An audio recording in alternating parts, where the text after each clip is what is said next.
안녕하세요. 바이오 문제를 푸는 인공지능 세션을 준비한 발표자 김노은이라고 합니다. 저는 현재 시즌에 재직 중이고요. 분자 진단을 하는 회사이고 자연과학을 전공하던 사람에서 분야를 조금 바꿔서 배울 것이 많은 컴퓨터 사이언스 분야를 공부하게 되었습니다. 먼저 제가 준비한 자료는 이러한 백그라운드를 가진 제가 바이올로지라고 하는 스페시픽한 분야에 인공지능이 적용될 때 이 분야에 관심을 갖게 된 여러분들께 어떻게 소개를 하면 되고 어떤 식으로 적용이 되고 있는지를 입문자 수준에서 훑는 내용을 담고자 준비를 하였고요. 먼저 덧붙여서 이야기를 조금 하자면 이 내용은 시젠의 기술을 소개하는 게 아니라 저 개인이 공부하고 정리한 내용을 공유하는 자료라는 점을 미리 사전에 이야기 드리고 시작을 하도록 하겠습니다. 제가 준비한 컨텐츠는 다음과 같습니다.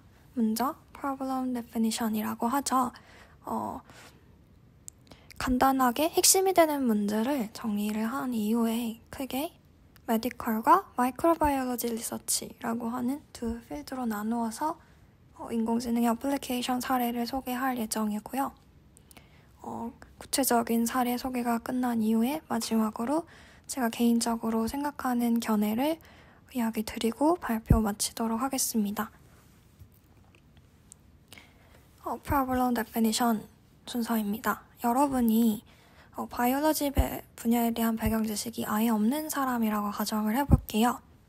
그러면 이 뉴럴 네트워크 기술을 활용해서 어떻게 컴퓨터가 바이올로지 연구를 돕는 도구로 제작을 할 수가 있을까요? 고민이 되는 게 이 태스크는 일반적인 인공지능 태스크가 아니잖아요. 단순하게 자연어를 이용해서 문제를 풀거나 그냥 이미지를 세그멘테이션하고 오브젝트 디텍션하고 하는 문제가 아니라 유전체 시퀀스라고 하는 어떤 특정한 데이터를 분석을 해야 하고 경우에 따라서는 몰큘러 컴파운드 스트럭처를 분석을 해야 할 수도 있고 상당히 복잡한 문제죠. 또 질병 이미지를 분석을 해서 질병을 진단하거나 예측해야 하는 이러한 전문적인 연구를 수행해야 할 수 있습니다. 그렇기 때문에 제 생각이지만 이러한 스페시픽한 분야를 연구하게 된다면 이 분야에 대한 기본적인 도메인 날리지가 갖추어져 있어야 한다고 생각을 하고요. 그리고 당연한 이야기지만 기본적인 수준의 트래디셔널한 알고리즘에 대한 이해가 있어야 한다고 생각을 합니다. 그래서 제 경험을 이야기를 하자면 저는 처음에 물론 제가 자연과학을 전공을 하던 학생이긴 했지만 얼마나 잘 알겠어요. 베이스가 낮았던 시기에 인공지능 분야와 얽혀서 공부를 하기 위해서 저는 많이 아시는 사이트겠지만 Papers with Code라고 하는 소타 알고리즘을 모아놓은 사이트에 가서 제가 원하는 태스크를 검색을 하고 저의 경우에 메디컬 카테고리에 들어가서 얼라이먼트 태스크를 검색을 해본다든지 그래프로 문제를 푸는 것을 검색을 해본다든지 하는 식으로 가장 성능이 좋은 최신의 알고리즘부터 시작을 해서 레퍼런스가 잘 달려있잖아요. 역으로 훑으면서 얘의 기원이 됐던 모델이 무엇인가를 되돌아가는 식으로 학습을 진행을 했고요. 이렇게 저처럼 바이올로지 분야가 있든 없든 이 분야를 연구하고자 하시는 분들에게 적절한 수준의 백그라운드와 그냥 몇 가지의 사례를 소개하는 것을 목표로 하고 있습니다. 그래서 저는 크게 아까 말씀드렸던 것과 같이 메디컬 필드와 마이크로바이올로지 리서치라고 하는 두 가지 필드로 나누어서 소개를 이어갈 예정이고요. 일반적으로 메디컬 어플리케이션이라고 하면 그냥 흔히 떠올릴 수 있는 병원을 떠올리시면 될 것 같아요. 환자를 모니터링하고 또 환자와 커뮤니케이션하고 질병을 진단하고 예방하고 치료하는 이 과정에 인공지능을 적용해서 인사이트를 얻거나 필요한 경우 뭐 원하는 결과를 예측하는 등에 적용이 될 수 있겠죠. 또 거기서 조금 더 깊게 들어가서 미시적인 부분을 연구하고자 한다 하는 내용이 마이크로바이올로지 리서치 필드인데요. 이 분야는 조금 더 구체적으로 질병을 연구하거나 그 질병의 원인이 되는 프로틴을 분석을 하거나 뭐 대사 경로라고 하죠. 메타볼릭 패스웨이를 분석을 하거나 지금 굉장히 핫한 드러그 디스커버리 연구를 수행을 하고 혹은 뭐 돌연변이의 조금 다른 형태인 SMP 유전 형질을 분석하는 등 여기에 적혀있지 않은 다양한 연구들이 존재할 수 있습니다. 그래서 저는 우선 메디컬 필드를 설명할 때 한 번 더 세분화해서 이미지와 자연어 데이터에 대한 두 가지 카테고리를 나누어서 소개를 할 거고요. 먼저 이미지 타겟 데이터가 이미지일 경우를 제가 들고 와봤습니다. 왼쪽 이미지가 CT, MR, PTMR 영상 이미지를 가져온 자료이고요. 이 영상 데이터를 기반해서 이미지 처리 모델을 구축한 후에 분석을 수행해서 알츠하이머, 치매나 종양, 혹 등을 탐지해 질병을 진단하는 연구가 아시겠지만 활발하게 수행이 되고 있습니다. 그래서 제가 조금 더 구체적으로 왼쪽에 실제 세브란스 병원에서 진행했던 연구 사례를 이미지로 가져와 봤는데요. 간략하게 설명을 하자면 기존의 컨볼루션이 2차원, 2D로 시계열 정보를 고려하지 못한다는 그러한 단점을 개선을 하기 위해서 시계열 정보를 넣어서 인자프레임과의 컨볼루션 연산을 추가해 3D, 3차원의 컨볼루션 구조를 제한한 3D CNN이라고 하는 네트워크와 STN이라고 하는 네트워크를 접목해서 질병을 조금 더 좋은 성능으로 진단하는 사례입니다. 뇌 MRI 데이터를 학습시켜서 연구를 수행을 하셨더라고요. 그리고 혹은 제가 앞서 이야기했던 이미지에 대한 연구 외에도 펀메드나 ASM 저널, 바이오메디컬 등등 다양한 유명 학술지 사이트가 있는데 이러한 저널 DB나 혹은 임상 데이터에서 추출한 텍스트 데이터를 활용해서 그냥 메디컬 인사이트를 얻을 수도 있고 프레딕션 성능을 획득하기도 합니다. 이때는 쉬운 내용이지만 데이터 임베딩을 수행을 하고 여러 모델을 필요에 따라 얹어서 보통의 NLP 테스트처럼 수행을 할 수가 있겠죠. 이 두 가지 메디컬 어플리케이션을 소개를 잠깐 했는데 지금부터 설명할 마이크로바이올로지 필드의 내용은 조금 더 본격적으로 뉴럴넷 솔루션을 적용하고자 하신다 하면은 이 분야에 대한 약간의 배경 지식이 요구된다고 생각을 해서 제가 준비한 시트입니다. 깊게 설명을 하진 않겠지만 센트럴 도그마 오브 몰큘러 바이올로지라고 제가 타이틀을 달았는데요. DNA가 RNA 그리고 프로틴으로 바뀐다고 해야 되나? 생성하는 그러한 일반적인 과정에 대한 배경 지식이 필요하다고 생각을 하고 알고 계신다고 가정한 다음에 진행을 하겠습니다.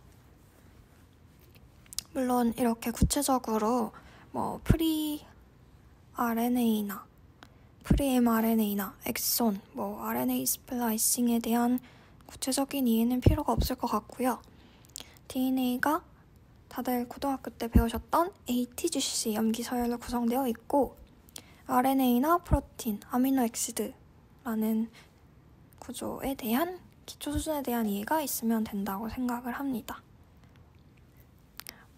그래서 이러한 배경 지식을 가지고 있는 상태에서 무엇이든 딥러닝으로 문제를 해결하고자 하신다면 그 목표로 하는 타겟의 정보를 데이터화, 컴퓨터가 이해할 수 있는 수준으로 데이터화해야 한다는 것을 의미한다고 생각합니다. 제가 준비한 이미지 중에 아래에 있는 게 정말 하나의 레이어로 이루어진 간단한 뉴럴 네트워크 도식인데요.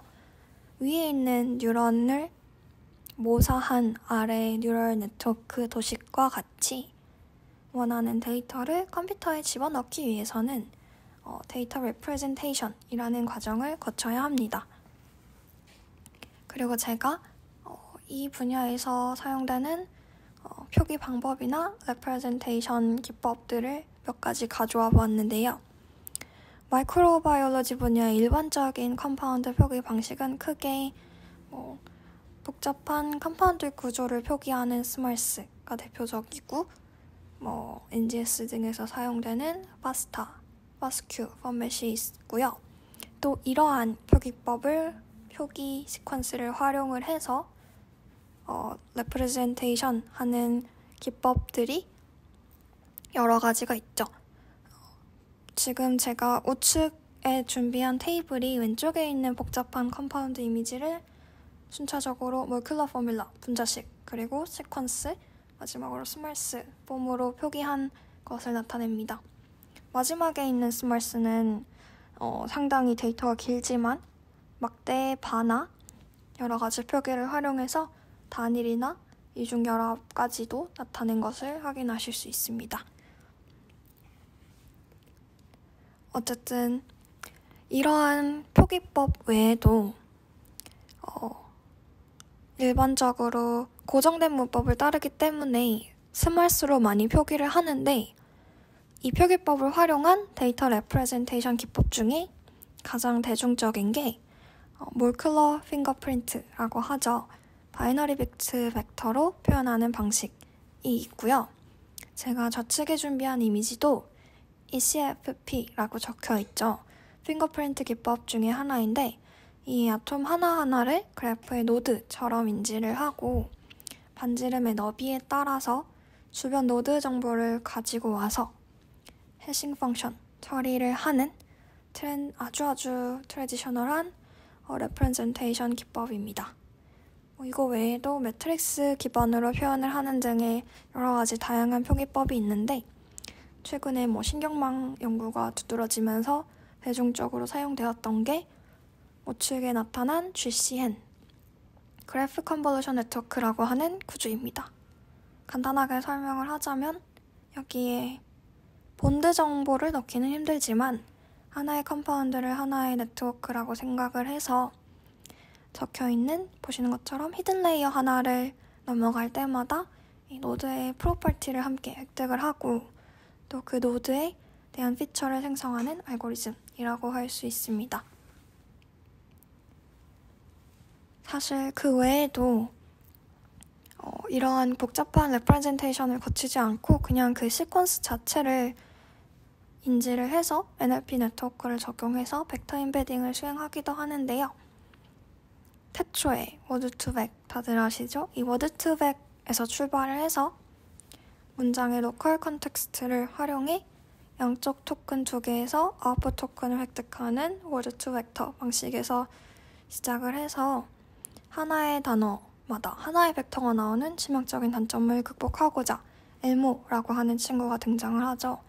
왼쪽 도식의 세 번째 줄에 적혀있는 이 엘모는 컨텍스트를 반영을 하기 위해서 양쪽의 모든 토큰을 RNA로 각각 쭉 훑은 다음에 벡터로 만들고 또 그 두 개의 벡터를 컨캣한 것으로 타겟 토큰을 표현하는 방식입니다. 또 여기서 그치지 않고 아주 혁신을 불러일으킨 트랜스포머가 등장을 하게 되는데요. 트랜스포머는 엘모가 RNA 기반의 네트워크로서 LSTM이 갖는 정보 희석이 된다고 하죠. 그러한 문제를 그대로 물려받기 때문에 정보 희석 문제를 조금 개선하고자 등장한 모델입니다. 간단하게 설명을 하자면 이 토큰을 포함하는 문장의 모든 토큰을 아예 웨이썸 해버린 다음에 임베딩 블록과 기존의 RNN을 전부 그냥 셀프 어텐션으로 대체를 해버렸다는 점에서 그 의미를 갖는다고 생각을 합니다. 인코더나 디코더에 대한 내용은 생략을 할게요. 그런데 이 트랜스포머의 인코더 블럭을 차용을 해서 또 한 번 난리가 났던 모델이 바로 다들 아시는 버트라고 하는 모델이죠. 트랜스포머의 인코딩 블럭에 두 가지 마스크드 LM과 isNext라고 하는 랭귀지 모델 블럭을 추가한 형태로 기존의 시퀀스 정보뿐만 아니라 사인, 코사인 함수를 통한 포지셔널 인코딩 벡터를 심어준다는 장점이 있습니다. 제가 앞선에서 데이터 레프레젠테이션을 설명을 하다가 갑자기 NLP의 전반적인 흐름을 한번 훑은 이유가 앞으로 나올 태스크들이 이 NLP 모델을 사용하는 경우가 많기 때문인데요. 가장 먼저 백그라운드 소개를 지나서 소개할 태스크는 Multiple Sequence Alignment, MSA라고 하는 태스크입니다. 쉽게 설명을 하자면 이미지에 나타난 게 이 MSA 태스크를 표현한 것인데요. 시퀀스를 한번 쭉 정렬을 해요. 그리고 그 정렬된 데이터에서 그 유전체나 프로틴의 상동성, 유사성을 추정하는 과정을 얼라이먼트라고 부르게 되는데, 이때 이 시퀀스가 2개 이상이 될 때 이것을 멀티 시퀀스 얼라이먼트라고 부르게 됩니다. MSA는 단백질이나 핵산 서열을 분석할 때 아주 필수적인 기술이고요. 시퀀스에서 보통 보존 서열 세그먼트를 확인할 때 유용하게 사용을 한다고 해요. 이 MSA 태스크 수행을 위해서 등장을 한 네트워크가 바로 DLP Align이라고 하는 네트워크입니다. 구조를 먼저 설명을 해드릴게요. 먼저 첫 번째로 인풋이 워드 임베딩 레이어를 들어가서 512x8 매트릭스로 변환이 된 다음에 이 피처가 각각 필터 크기가 6과 3이라고 하는 2개의 CNN 레이어를 통과를 해요. 그 다음에 이 각각의 CNN 레이어는 페이퍼를 보니까 크기 2의 맥스플링 레이어가 뒤따른다고 하고, 이전 레이어의 출력이 크기가 64인 바이LSTM 레이어를 통과한 다음에 마지막으로 두 피처를 콘캣하고 드랍아웃을 수행하는 구조입니다. 주목할 점은 페이퍼에 따르면 이 DLP Align은 정확도를 높이는 데 기여하는 파트를 어떻게 찾지? 할 때 사용하는 아이디어로 기존의 티피컬한 프로그레시브 얼라이먼트 메소드에서 주로 사용되는 방법론인 P, X바, Z처럼 표시를 하죠. 다들 알고 있는 사후 확률 매트릭스나 디스턴스 매트릭스를 계산하거나 가이드 트리를 생성하기 위한 클러스터링 메소드 혹은 코인스턴스 트랜스포메이션이나 리파이먼트라고 하는 5가지를 살펴보았고, 그 중에서 사후 확률 행렬 계산이나 가이드 트리를 생성하기 위한 클러스터링 방법, 코인스턴스 트랜스포메이션의 3가지만 취했다고 해요. 또 이 각각의 파트에 대한 모델을 선정하기 위해서 페어 HMM이나 파티션 펑션, RMS와 같은 기존의 옵션들의 조합을 시도하고 여러 방면으로 고려해보면서 결과적으로는 기존의 로직을 수정을 해서 다른 프로그레시브 방법론에 비해 성능이 낮게 나오던 유사 단백질 제품군 데이터에 대해서 보다 나은 성능을 갖게 됐다고 합니다. 실제로 이러한 코드가 GitHub 레포에 다 공개되어 있기 때문에 원하시는 분들은 직접 런을 해보셔도 좋을 것 같아요.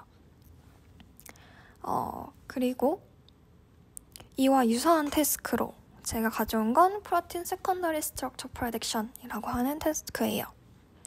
말 그대로 단백질의 두 번째 스트럭처를 예측하기 위한 모델인데, 이때 제가 가져온 네트워크는 프라트랜스라고 하는 모델인데요. 현재 소타 모델이었고요.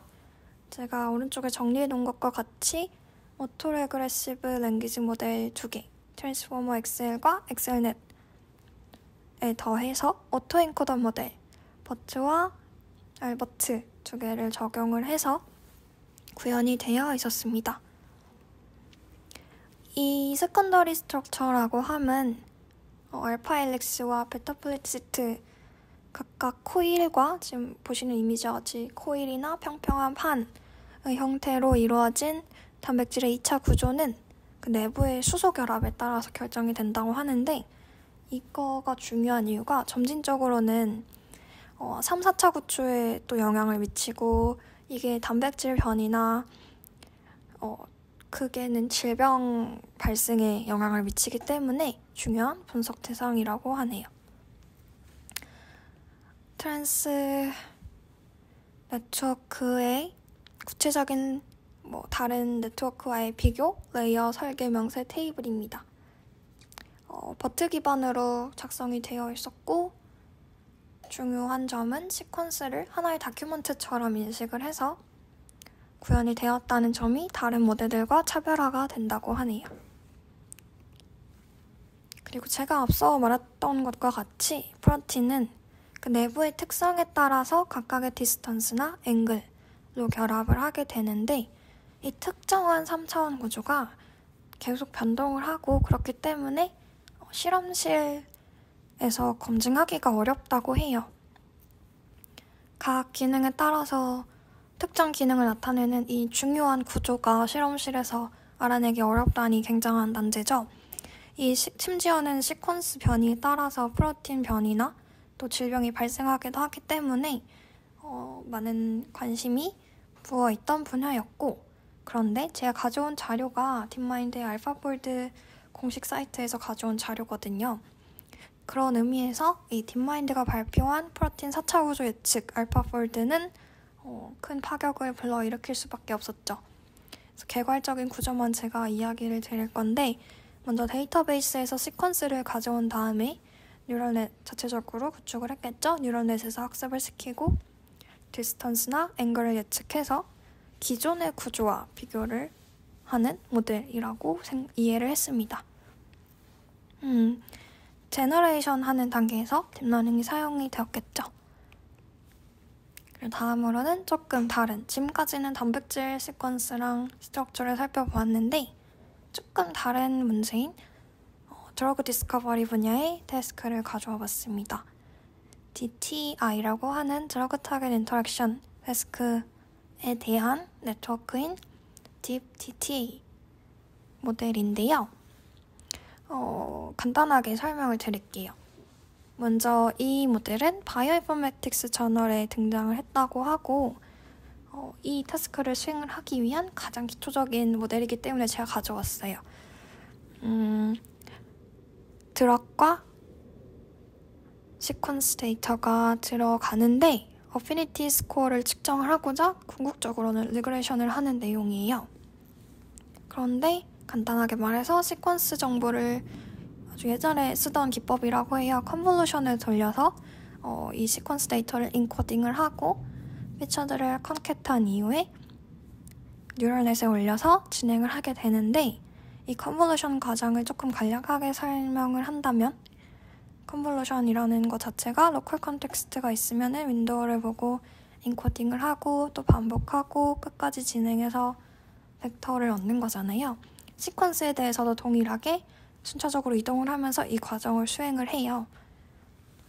그런데 말만 들었을 때는 나쁘지 않네 싶지만 문제가 있습니다. 이거는 제가 임의로 가져온 이미지라서 구조적으로 맞지 않은 내용일 수도 있는데 이게 전기 배터리인가에 사용되는 탄소 화합물 구조예요. 이미지 아래 적혀있는 게 아까 말했던 스말스 표기법이고요. 문제는 이 컨볼루션 기반의 네트워크를 적용을 하게 되면 지금 보시는 왼쪽에 작게 표시한 이미지가 나타나는 것처럼 스말스 시퀀스 상에는 멀리 떨어져 있는데 실제 3D 구조로 확인을 해보면 가까이에 있는 이러한 오류를 범하게 되는 문제가 생긴다고 해요. 그래서 이거를 개선을 하고자 포지셔널 정보를 가지고 있는 버트를 적용해서 이 문제를 해결해보면 어떨까? 라고 하는 아이디어에서 제안된 네트워크가 바로 이 논문에서 제시한 모델입니다. Self-Attention Based Molecular Representation for Predicting Drug Target Interaction이라고 하는 이 논문에서 제안한 네트워크의 파인튜닝 과정 도표를 제가 가지고 와 보았고요. 일반 문자열 시퀀스가 아니라 몰큘러 바이올로지 스말스 데이터인 점을 고려해서 위에 스말스 데이터에 대한 처리를 보면 레프레젠테이션 알고리즘을 앞서 제가 설명을 했던 molecular representation을 추가를 했고, 프로틴에 대해서는 기존의 기법을 그냥 그대로 사용한 것을 볼 수 있어요. 근데 이 이유는 논문에서 적혀있길 프로틴은 average length가 무려 1000이 넘고 종류가 크게 많지 않기 때문에 원래 CNN의 원디멘션 CNN의 representation 알고리즘을 그대로 얹었다고 합니다. 그래서 덴스 레이어를 거쳐서 어피니티 스코어를 계산하는 방식으로 전개가 되고 전체적인 과정은 아까 봤던 Deep DTA와 거의 동일합니다. 단지 CNN 기반의 모델을 버트로 바꿨다는 정도. 그래서 지금부터 정리를 한번 해볼게요. 제가 데이터 레프레젠테이션 기법부터 시작을 해서 GCN이라고 하는 일반적인 기법도 소개를 했고, 이러한 기초적인 내용을 한번 짚고 넘어간 이후에 순차적으로 3개의 네트워크를 봤잖아요. 첫째로 Multiple Sequence Alignment 태스크에 적용되는 DLP Align, 두 번째로 Protein Secondary Structure 예측에 적용될 수 있는 ProTrans 네트워크, 또 마지막으로 Deep DTA를 개선한 형태의 모델을 살펴봤습니다. 여기까지 보고 나면 느끼는 생각이 사실 저희가 다 알고 있는 모델이었잖아요. 그거를 조금 개선하는 수준이었고, 그래서 이러한 스페시픽한 분야를 연구할 때 무엇보다 중요한 건 기존에 있던 모델을 어떻게 개선하면 좋을까? 라는 아이디어를 얻기 위해서는 그 분야에 대한 아까 말했지만 도메인 날리지가 우선적으로 필요해요. 그래서 단순하게 알고 컴퓨터 연산을 구현하는 능력뿐만 아니라 그 분야에 대한 지식이 바탕되어 있어야 하고, 물론 트래디셔널한 네트워크에 대한 이해도 필요하다고 할 수 있겠죠. 그래서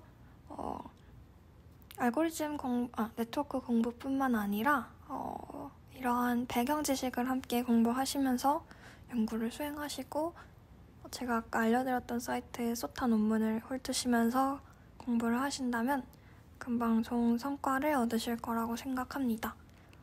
제가 준비한 자료는 여기까지고요. 여기까지 소개했던 내용 중에 궁금한 사항이 있다면 편하게 여쭤봐 주세요. 발표 마치도록 하겠습니다. 감사합니다.